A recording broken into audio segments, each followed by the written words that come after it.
नीरज शर्मा जी हमारे साथ जुड़े हुए हैं, विधायक हैं कांग्रेस पार्टी की तरफ से। नीरज जी, क्या लग रहा है, किस वजह से चुनाव में देरी हो रही है? क्या बड़े कारण आप देखते हैं? देखिए, सबसे बड़ा कारण है करप्शन। सबसे पहले तो फरीदाबाद के अंदर नगर निगम का कार्यकाल पूरा हुआ और एक तरफ केंद्र सरकार ने सुप्रीम कोर्ट में माननीय सर्वोच्च न्यायालय में एफिडेविट दिया कि जनगणना या उससे संबंधित कार्य सरकार के अलावा कोई नहीं कर सकता। इन्होंने प्राइवेट आदमी से जनगणना करवा ली, वो कई करोड़ रुपया हमारा बर्बाद चला गया। उसके बाद फैमिली आईडी के थ्रू ये लोग जनगणना को लेके बैठे थे, जो भी एक दूसरा ऑथेंटिक डॉक्यूमेंट नहीं है, जबकि हमारे पास 2011 की जनगणना है। आप उसी को बड़ा हुआ मान के काम कर सकते हैं, क्योंकि जनगणना तो पूरे देश में एक साथ होगी। आज जो ये सरकार नगर निगम के चुनाव नहीं करा रही, इनको ये डर है कि ये जो 200 करोड़ का जिन्न है, जो ये 200 करोड़ रुपए भाजपा के राज में बिना काम की पेमेंट हो गई, जिसको कि 184 करोड़ रुपए के घोटाले को सीए जी ने माना, जिसमें नीरज शर्मा 54 दिन बिना जूते चप्पलों के रहा, नंगे पैर रहा, कफन के वस्त्र धारण करके रहा। इनको लगता है कि हमने चुनाव करे तो ये बात एक एक गली एक एक मोहल्ले तक पहुंचेगी। और ये जो फरीदाबाद में अली बाबा 40 चोर बैठे थे, ये सारे के सारे अली बाबा 40 चोर या तो भाजपा की टिकट पे जीते थे या भाजपा को समर्थन दे रखा था, इसलिए ये चुनावों को टाल रहे हैं।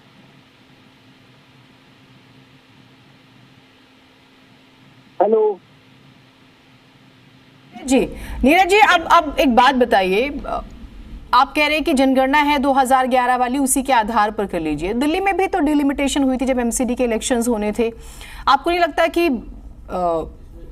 आप ये कह रहे हैं कि जो देरी की जा रही है वो इंटेंशनली देरी की जा रही है, सरकार इससे बेनिफिट लेना चाह रही है, या जो नाराजगी आ गई है जनता के बीच में, अमूमन एंटी इनकम्बेंसी का जिक्र होता है, तो शायद वो प्रभावित ना हो जाए, उससे लिटमस टेस्ट ना हो जाए, ये रीजंस हैं? बिल्कुल जी, सबसे बड़ा आज पिछले 6 महीने के अंदर हमारे यहाँ सीवरेज ओवरफ्लो से 2 व्यक्तियों की तो मृत्यु हो चुकी है।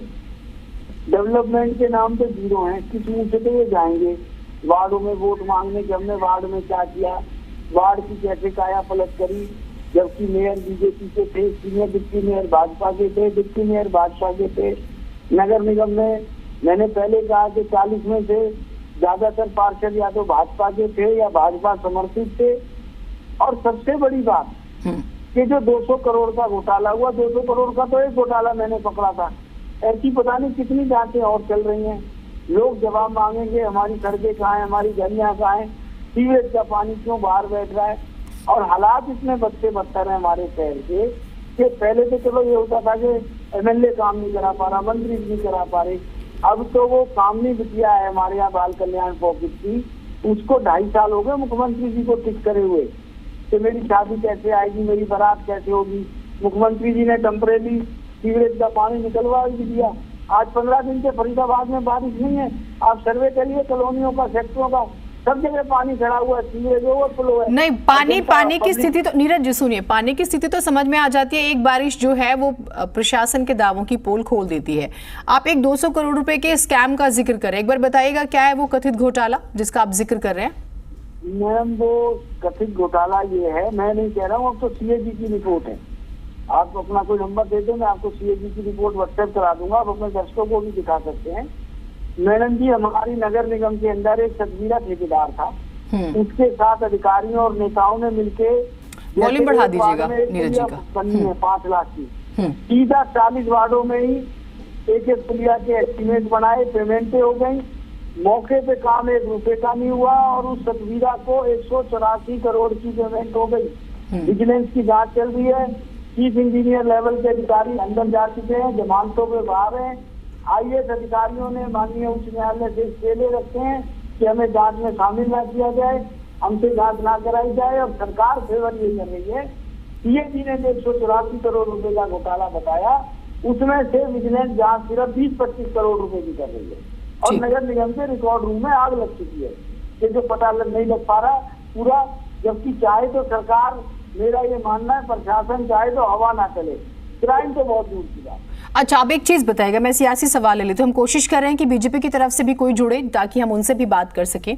बाकी दलों के नेताओं का भी पक्ष उतना ही महत्वपूर्ण हो जाता है। यदि देरी हो भी रही है तो क्या आपत्ति है? मान लिया कि किंतु परंतु हैं, बहुत सारे कारण हैं, सरकार मंशा के तहत भी देरी कर रही है, तो ये देरी आपको लगता है कि आपको नुकसान पहुंचा देगी? वो तो जनता के हाथ में रिपोर्ट कार्ड है, वो उस रिपोर्ट के आधार पर वोट कर देगी जब भी चुनाव होंगे। आप नहीं मानते? मैडम जी, मुझे तो क्या नुकसान है व्यक्तिगत। आप आज इलाके के लोगों से पूछिए, इतना बड़ा इलाका है, सारे इलाके को विधायक कवर नहीं कर सकता, इसलिए पार्षद चुने जाते हैं, छोटी सरकार चुनी जाती है कि रोजमर्रा के डेली काम है। आप एक दिन अपनी टीम को मेरे ऑफिस बिठा दें, अब एमएलए के पास क्या क्या काम आ रहे हैं कि साहब मेरा सीवरेज ओवरफ्लो, मेरे यहाँ गंदा पानी आ रहा है, सड़क टूटी पड़ी है, सीवरेज ओवरफ्लो से व्यक्ति मर गए, बाल कल्याण ऑफिस में बात करूँ, कुमाऊं रोड की बात करूँ, बैद रोड की बात करूँ, एक छोटे से छोटा काम टाइम पे नहीं हो पा रहा। ठीक है, प्रतिनिधि होते, इनके बीच के लोग होते, उनसे थोड़े दुख दर्द होता, 40 हाथ और मिलते फरीदाबाद में काम करने को, 40 लोग और सुन के आते, जनता की भलाई के बारे में सोचकर। ठीक है, ऐसी समितियां होती हैं जिसके लिए इलेक्टेड हाउस की जरूरत पड़ती है। नहीं, वो मैं समझ रही हूँ। जितना जनता से जुड़ा हुआ जनप्रतिनिधि होता है वो उतने काम करता है। आप रहिए हमारे साथ में नीरज जी, हम और बातचीत करेंगे। हमारे साथ सत्यव्रत जी जुड़ गए हैं बीजेपी की तरफ से। सत्यव्रत जी, आपने नीरज जी को भी सुन ही लिया है। जो मूल प्रश्न है वो ये है कि आखिर क्यों इन चुनावों में देरी हो रही है? जनता परेशान हो रही है, उसके छोटे छोटे काम प्रभावित हो रहे हैं, जो नीरज जी कह रहे हैं, और आप भी इस बात को समझते होंगे, मानते होंगे, आपके पास भी लोग आते ही होंगे। देखिए, चुनाव होना और समस्याओं का खड़ा होना, ये दोनों एक साथ चलने वाली चीजें नहीं। नीरज जी थक गए होंगे और अधिक मेहनत करने का स्वभाव नहीं रहा, क्योंकि एक राजनीतिक पारिवारिक पृष्ठभूमि से आते हैं, ऐशोआराम के थोड़ा समय लगता होगा। इनको लगता है कि बाकी काम बढ़ गया, मैं ऊपर की राजनीति कर लूं। ये तो चलो लगता है, लेकिन मुझे जो परेशानियों का मामला है वो फिर भी तो करना तो अधिकारी और कर्मचारियों, और उसके लिए सरकार बिल्कुल तत्पर है। हाँ, चुनाव समय पर होने चाहिए, संवैधानिक व्यवस्थाएं हैं और लोकतंत्र का एक तकाजा भी है कि जहाँ एक जनप्रतिनिधि होना चाहिए वहाँ होना ही चाहिए। लेकिन किन्हीं कारणों से काम की पूर्ति न होने कारण से वार्डबंदी न, क्योंकि इनमें हर बार वार्डबंदी का एक काम बड़ा काम होता है। शहरों की आबादियां बढ़ती हैं, लोग जाते हैं गाँवों से, वहाँ व्यवस्थित जो उनसे रहते हैं, तो हर बार वो जनसंख्या असंतुलन का जो स्थिति रहती है उसके कारण से वार्डबंदी के काम के कारण से देरी हो रही है। लेकिन सत्यव्रत जी, मैं आपकी बात कथा को समझता हूँ। ठीक है, और नीरज जी जल्दी आपके हैंड्स खड़े होंगे और आपके जगह दूसरे अच्छे कर्मठ जो कार्यकर्ता है जो कहेंगे कि हम अकेले कर सकते हैं, ऐसे लोग जरूर आएंगे, आपको मेरा अच्छा मिलेगा। ये तो आपने नीरज जी पे थोड़ी निजी टिप्पणी की। नीरज जी, इसका जवाब देना चाहेंगे? फिर मैं इस सवाल पर आ जाती हूँ, आप जवाब दे दीजिएगा। बहुत आराम की आपको आदत है, थोड़ा सा काम बढ़ गया है तो आपको थोड़ी दिक्कत हो रही है। क्या कह रहे हैं मैडम जी, किस चीज का जवाब?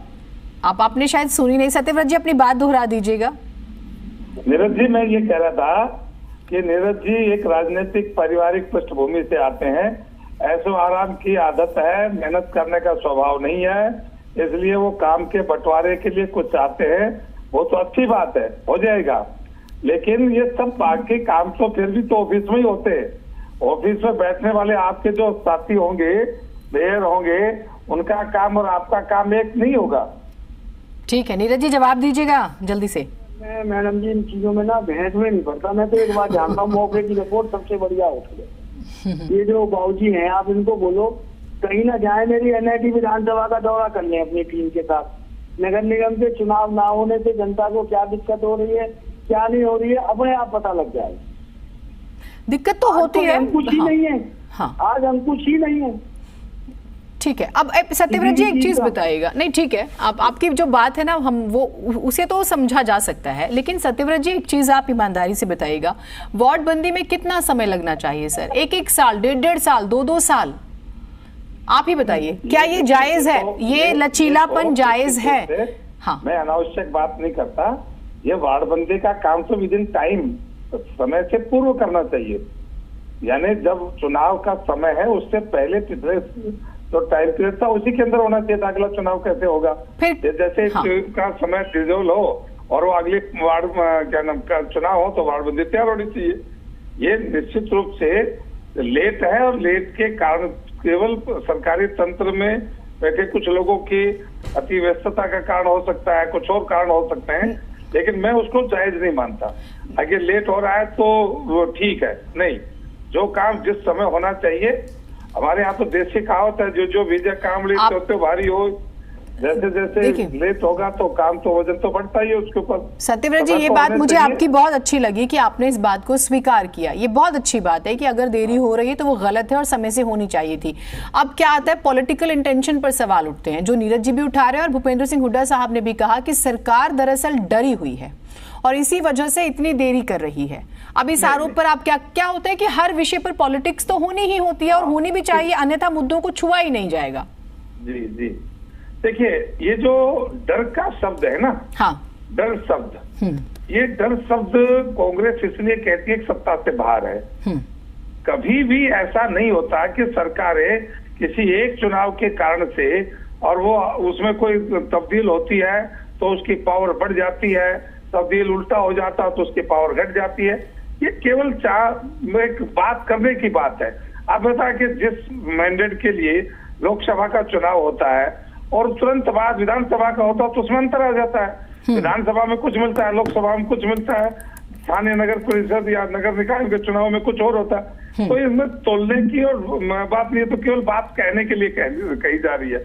और ये इसलिए कही जा रही है कि लेट हो रहा, लेट भी हो रहे हैं तो अभी पीछे जो चुनाव थे उसमें कहाँ हाथ मार लिए इनने, उनमें भी तो चुनाव में तो देखा ही होगा ना, कांग्रेस जो कर रही है कि भाई डर गए, फलाना हो गया, सुना होगा, वो पिछले चुनाव में कहाँ तीर मार दिया आपने, ये नहीं है। लेकिन उसके बावजूद भी मैं ये मानता हूँ कि डर एक अलग चीज है, डरने का कोई कारण भी नहीं लगता।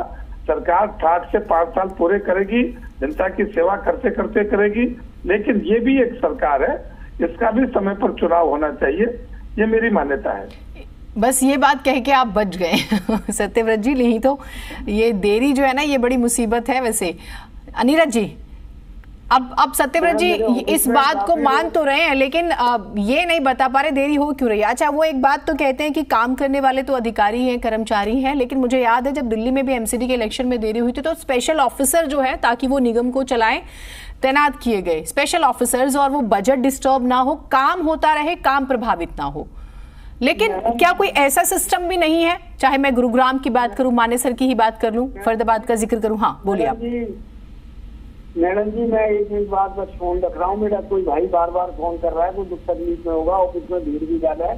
सत्यव्रत जी भी कह रहे हैं चुनाव जल्दी होने चाहिए, और मैं चाहूंगा सरकार भाजपा की है, ये भाजपा के प्रतिनिधि है, अपनी सरकार को बोले अविलंब हमारे यहाँ जल्दी से जल्दी चुनाव कराएं। धन्यवाद। नीरज जी, आप बहुत, मुझे लग रहा है, मौके का फायदा उठाने की कोशिश कर रहे हैं। आप अपने आप को ऐसे दिखा रहे हैं जैसे आपको तो खूब फोन आते हैं और बहुत काम करते हैं। उम्मीद करते हैं कि आप सच बोल रहे हो। नेताओं के स्टेटमेंट्स पे कई बार शंकाएं होती है, लेकिन ठीक है, सम्मान है उनकी बातों का। सत्यव्रत जी, जिम्मेदारी ले लीजिए, जल्दी से चुनाव करवा दीजिए, वरना सवाल बढ़ेंगे। अब आप समझिए इस बात को, शॉर्ट में अपनी बात रख लीजिए सर। ये तो मैं मान ही रहा हूँ ना जी। हाँ, देश की कहावत है, जो विजय काम ली तो भारी हो, समय पर एक काम हो जाए, दूसरे पर लगे, दूसरा हो जाए, तीसरे पर लगे, और सब ध्यान डाइवर्ट होता रहता है, चलता रहता है सबको। ठीक है। वैसे आपने सुना होगा नीरज जी को जनता का फोन आया, तो इसलिए उन्होंने कहा कि मैं थोड़ा उधर समस्या सुलझा लेता हूँ। आपने कहा कि उन्हें आराम की आदत है। समस्या नहीं, आज काम वो तो बता ही दिया ना इन्होंने।